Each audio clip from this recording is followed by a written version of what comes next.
Hello everyone and welcome back to the Great Book of Grudges. My name is Nathan and we're back with another Total War Warhammer video. I'm actually quite excited for today because we're finally getting to see, in blog form at the very least, the Kislev faction mechanics. Kislev has been one of those factions that I've been waiting for a very long time, so let's not waste any more time and jump right in. So the first thing we find out about is what seems to be a new resource known as Devotion, and let's just read over its description. If it hasn't been clear, Kislevites are a fairly religious sort. When you're freezing to death on your 50th day since you last saw your family, digging at the ice to get ever closer to literal demons, and making sure they aren't coming for your home, your people, and everything you hold dear, well, it helps to have something to believe in. In-game, Devotion is a representation of how well your faction is holding the ideals of Kislev, and how easily it can keep the passion of the common people focused on destroying chaos. It is gained primarily through exactly that, combating and destroying the armies of chaos. Defeating chaos-aligned armies provides some, while sacrificing the captives post-battle gives another chunk. Various buildings and decisions can also generate devotion, the gods of Kislev responding to the attentions of their people. Should it dip too low, chaos armies may attack your homeland, finding it all the easier to manifest and invade a people who no longer believe they can be stopped. Devotion will drop when you commit heretical actions, like declaring war on other Kislev factions. It can also be spent on buildings and technology that are closely aligned to the faith. These can be great places of worship, for example, or improvements to the invocations the people of Kislev use to worship their gods. Speaking of which, now before we actually get to that section, this is pretty interesting. So, you want to be aggressive, well, you can also get devotion through various buildings and decisions, but aggression seems to work well. I'm assuming that the Chaos Wastes are going to be littered with different factions, so you'll be able to go and keep fighting and be able to gain this. It'll be interesting. I guess Norska also fits too. Though the idea of getting a new resource from fighting chaos sounds good, especially since Game 3 seems to be very heavily focused on chaos. I want a reason to go and declare war. I still find it a bit strange that you won't be able to declare war on other Kislevite factions. Possibly Devotion will allow you to confederate though, because, well, Kislev isn't too big. You're going to be wanting areas. So we've got a mechanic here known as the Motherland, which has the following information. The primary use of devotion is to perform one of 4 rituals to the Motherland. These represent honoring one of the 4 main gods of the Kislevite faith. They, their areas of worship, and the effects of their ritual are Salyak, god of healing and comfort, a teacher of common sense, but cannot bring back the dead, increases growth and replenishment rate faction-wide. Sounds easy enough, this is the healing one, and I guess this is going to work very similar to that of Rites.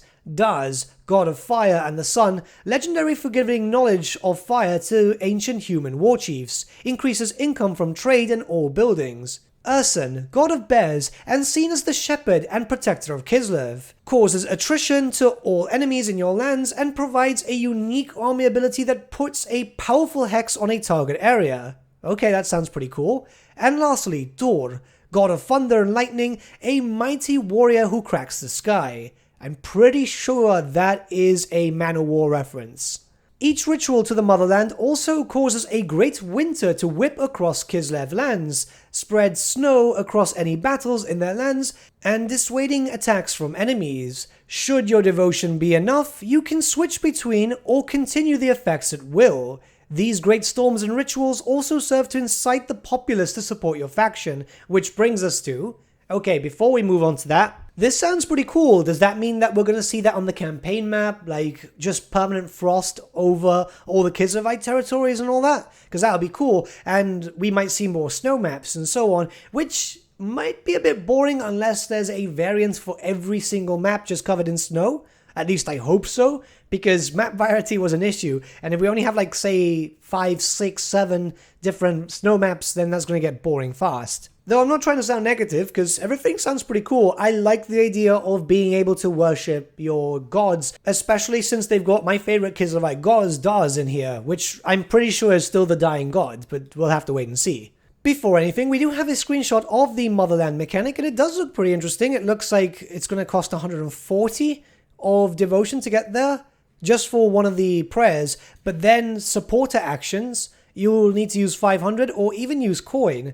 We're going to get a bit of information regarding that now, but it's interesting just to look at the stuff anyway. It might be the case that when we also worship a god, as we can see here, Salyak is currently selected, we'll get 1 supporters per turn when gaining a character rank. Okay, so if you level up a character, you'll gain 1 supporter, plus 20 growth, and plus 8% casualty replenishment for all armies. This is for 10 turns. It's not bad. It's honestly not bad at all. Though you can see down there with supporters that we will be fighting against the Great Orthodoxy if we're playing as the Ice Court, and vice versa. So let's actually just get into that section of the blog now. This next section is known as Supporters and the Spiritual Conflict for Kislev. Kislev is a nation divided. While it remains resolute against the coming of chaos, the death of the Red Tsar, and the rise of his daughter Catherine to the throne has thrown the political landscape into disarray. There are 2 major factions, Tsarina Catherine and the Ice Court, standing opposed to Supreme Patriarch Konstantin and the Great Orthodoxy.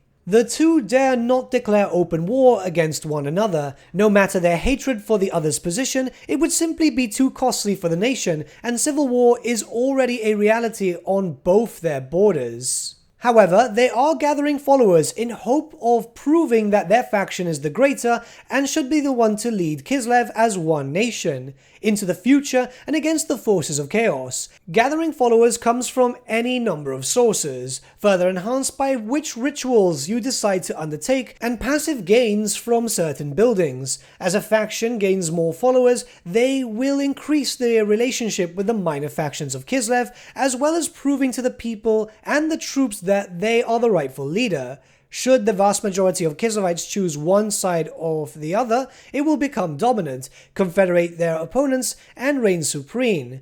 Of course, both factions are more than willing to spend gold or even devotion to smear their opponents. This is the spiritual conflict for the motherland and its people. Whoever wins will still have chaos, the empire, and their vampiric spawn to the south, ogres, and worse to the west, and much more to deal with. Okay, so a few things to talk about. So you're able to confederate with here, that's perfectly fine. In the case of this, I just want to say that it would have probably been better if they would have just added in an Ungol faction instead of a Orthodoxy faction, because it kind of fits with established Kislev lore. Sorry, I don't want to complain, but a lot of us kind of like the older stuff. This is still good too, and I hope it's got a good theme. Now, something which is really curious here, of course, you know, you can confederate and so on. Kislev itself is probably going to be expanded as it was in the Warhammer the Old World map, so at least there's still an area, but it's still very small. Also, why is the Empire a potential enemy? Kislev and the Empire have been allies for hundreds of years. I don't know why they've been put into that. Next, we have some artwork, you know, some bear riders, some horse riders, a Kislevite city in the background. I really hope that's the aesthetic they're going to see in settlement battles and so on, because I don't think that's a siege map. I think that's more like a minor settlement. It looks pretty small to me at least, but it's fun and it's great looking artwork. This is likely to be the loading screen for Kislev because it kind of looks like the loading screen art. So yeah, let's move on. This next section is known as Atamans and the Great Cities of Kislev. Kislev has a strict hierarchy of order within its society, and Atamans are what sit between the Tsarina and her people. They are the rulers of cities and regions, conducting the everyday business that keeps the nation ticking over and ensures chaos cannot get a foothold. In-game, they are special lords, recruited to serve a purpose and can affect the income, growth, control, and corruption of the area. They also have various special effects and can develop more as their career continues. They do not earn XP like traditional lords, but will face various dilemmas to increase their skills. However, in times of dire need, or well, whenever you like really, Atamans can be drafted as lords to lead armies. This has no initial cost as you already control the Ataman, though they lack the battle-specific random traits of normal lords, and they won't be providing their province benefits while they're in the field. If they die, they're gone, and a new one will need to be recruited to run their province. You get one Ataman per 2 provinces you can control. However, for some races and areas of the world, that would represent a half-dozen settlements or more. The layout of Kislev is somewhat unique. 3 great cities dominate much of the landscape: Kislev, Prague, and Erengrad. It has been many moons since the 3 were united under one banner, but together they represent the nation. It's going to be a very small Kislev like this. The geography of the area also leads to some other massive single settlements, such as the Skaven Hell Pit to the north. Between these great areas are scores of smaller towns and villages, scratching out a living and funding the war efforts with men, farms and weapons. Which deserves the attention of your atamans is up to you. Okay, so this is going to be quite interesting. This is a special lord which isn't your usual lord, and you're able to use it more as an administrative role? That's really, really curious. I can't wait to see what this actually does. Hopefully they'll be able to explain this a lot more, as we've already had something kind of similar with Cafe too. It's really weird, but really interesting. We have something interesting here, another screenshot of the Ice Court. Before a Kislevite spellcaster can be recruited, they must be sent to the Ice Court for training. Here, each candidate will have the opportunity to acquire a number of character traits. Okay, so interesting. You send a character with a hero action, you've got that, a battle for the Lord, and 6 turns? Okay, we're going to have to read the description, but this might mean that spellcasters might be a bit slow to recruit for Kislev, which I'm not too sure about. Let's not speculate and let's go on to the next part. Okay, so the Ice Court goes as follows. The Ice Witches and Frost Maidens of Kislev are not simply born with their extraordinary powers and the wherewithal to use them. Dedicated training must be undertaken, and the costs and decisions related to that fall on your shoulders. Rather than simply hiring these lords and heroes, you must first pay for them to go through a training regime. While this means hiring a new hero or lord may take many more turns, it also gives you the opportunity to mold them into what you currently need. Each turn in training will give you decisions on how you would like your new recruit to specialize, which lore of magic, which abilities, and which passive bonuses for troops under their command. Different technologies change the number of Ice Witches and Frost Maidens that can be trained at any one time, as well as the recruitment capacity for them. Once training is complete, they are added to your recruitment pool as normal, at a discounted price as you have already paid for the training. They can then be recruited whenever you have the desire, money, and slots to do so. Naturally, Constantine does not adore that. If he is to wield the winds of magic in his armies, he must pay for the training of those he despises. It is up to him, and therefore you, how much you do that, but the uneasy peace between the Ice Court and the Orthodoxy gives him access to the same tools as anyone else. Okay, so this isn't for Catherine, it's for everyone. I'm not too sure what this is going to do. It sounds confusing, but it's rather simply explained. We're just going to be waiting a while until we can get some spellcasters in our armies, but these spellcasters are going to be very strong. So I guess that's fine if then you can build them up and tailor them. But even then, imagine having to wait 6 turns for a spellcaster lord. Sometimes melee lords aren't just going to do everything, and spells and magic is just really powerful. We're going to need a bit of a better explanation. Maybe some gameplay footage might help here, because this is sounding cool, but also a bit of a clutch. We've got a screenshot of the tech tree, which looks a bit more normal. I can see this is where we have some Ice Court stuff, Ice Sculpting and Ice Court Indoctrination. I guess that's what's going to help out for the spellcasters and so on.